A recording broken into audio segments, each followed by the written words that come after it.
Hello, and welcome to Rory's Brainworks, where we get creative and see if it works. Hitches.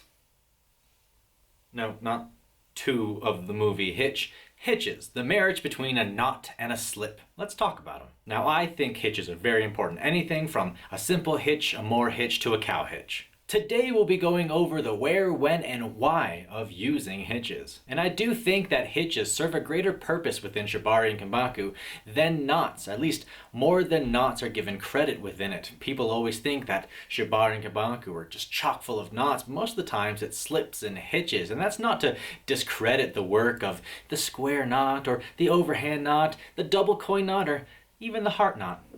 When you get down to the finer points of creating these works of art within shibari and kenbaku, we must look deeper into the hitch. Now I'm going to show you a few hitches today, how to tie them, and where you would want to be placing them in order to secure your harness or rig or whatever it is you're working on. That way you can step outside the bounds of other people's works and start creating your own, giving you those foundation tools so you can create rigs that other people will copy. But I would be remiss if I did not bring up what she said. Safety. Be sure to have some safety shears or scissors with you at all times. You can always buy a new rope, you can't buy a new life. Sane. Be sure to practice these things in a proper state of mind. And consensual. Maria and I are both consenting adults. We have both agreed on what we are doing. Communication is key. Now let's get to the learning. Alright, don't tell Marie, but I'm the one that stole her arms. Okay, first things first. It should be noted that hitches will never be used on limbs or on the body. Most of the time, hitches are used to anchor a rope to another rope. I'm going to be using Marie's arm in order to show you in greater detail. The first hitch I'm going to be showing you guys is the clove hitch. It's one of the more simple ones, it's fun, and it is symmetrical. So for me, it's really nice to use if I want to anchor one part of a rope so it doesn't come undone. So we'll start out by going around, and you want to give yourself a lot of length because it will anchor itself and you cannot gain any more.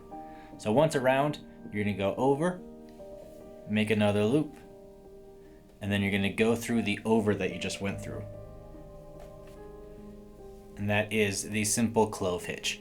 You kind of get a crossover with an X, and then they're both in the middle between these two ropes. See, now that's good for me because it is symmetrical, and that's very important when it comes to shibari and kenbaku for me. Next up to bat is the girth hitch and cow hitch. Now the girth hitch is the simple hitch that mostly gets used at the beginning of a tie. When you have the bite of your rope, the middle of it, you go around something and pull the rope through.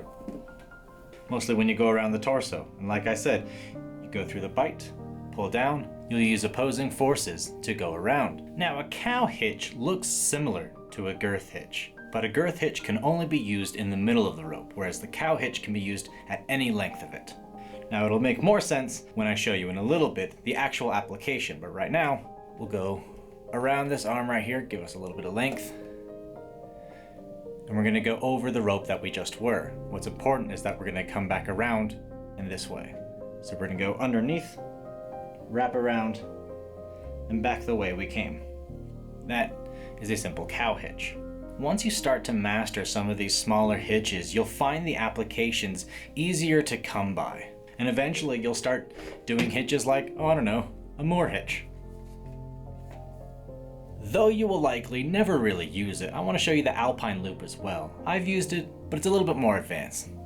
So we're going to go around the hand right here, loop around the fingers, and make an X over the hand. You're going to then take the loop over the fingers, bring it down underneath the X. At that point, you want to grab the two ends of the rope and pull. You got yourself an alpine loop. It's a little bit difficult to adjust, but you can create alpine loops through certain parts of the rig. That way you can come back and loop around it in order to add some kind of cool element to your rig. Now let's mosey on to application, shall we?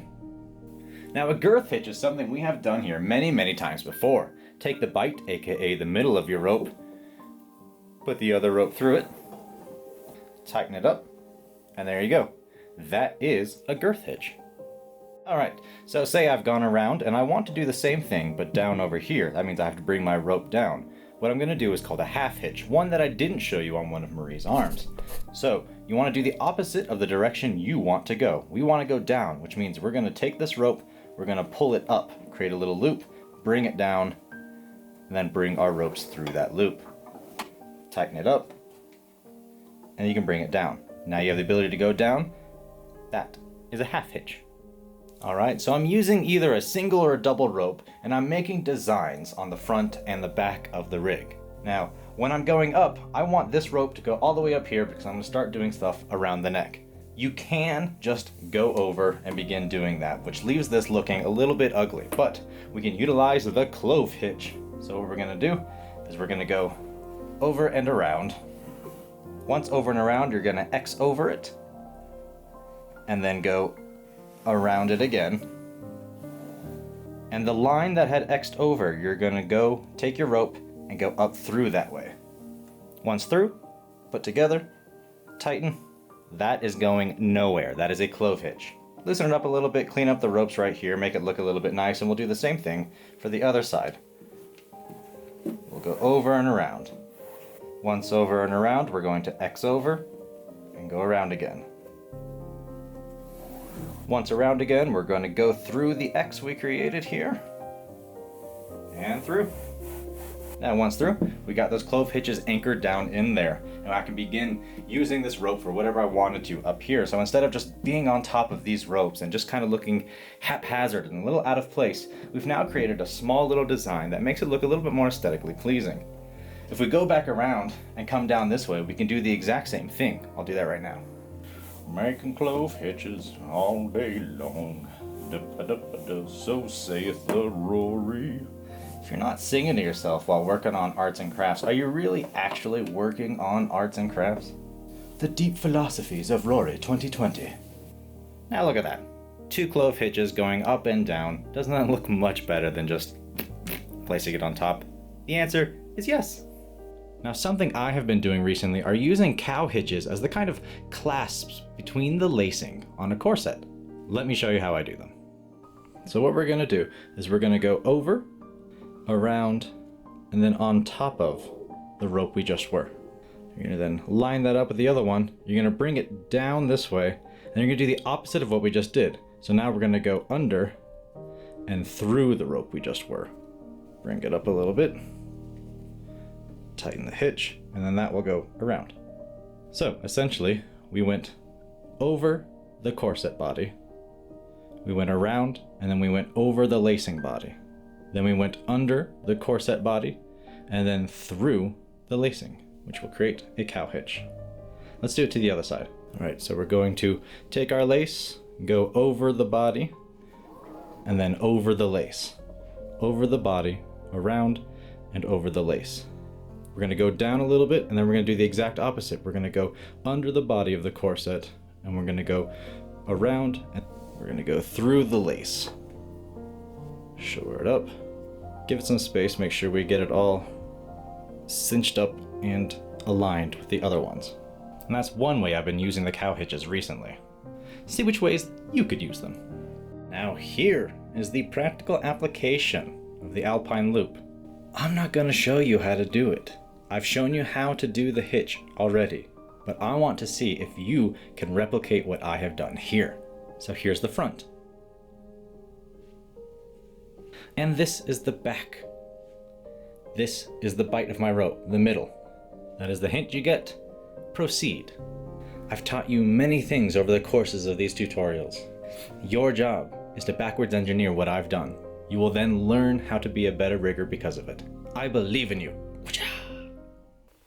Ah, now wasn't that fun? Didn't we learn a lot? Are you not entertained? I hope you are. Which is my goal, to make you your best you, to give you the tools to make some beautiful art. Now, utilize this knowledge wisely. For next week, we will be using it as we, yes, finally get into the gotees, traditional restrictive harnesses, and other such ties. I would like to thank my beautiful sponsors, you lovely people over at Patreon at patreon.com/Rory's Brainworks, just like this YouTube channel. Without you, my rope vanguards, this whole endeavor would not really be possible at all.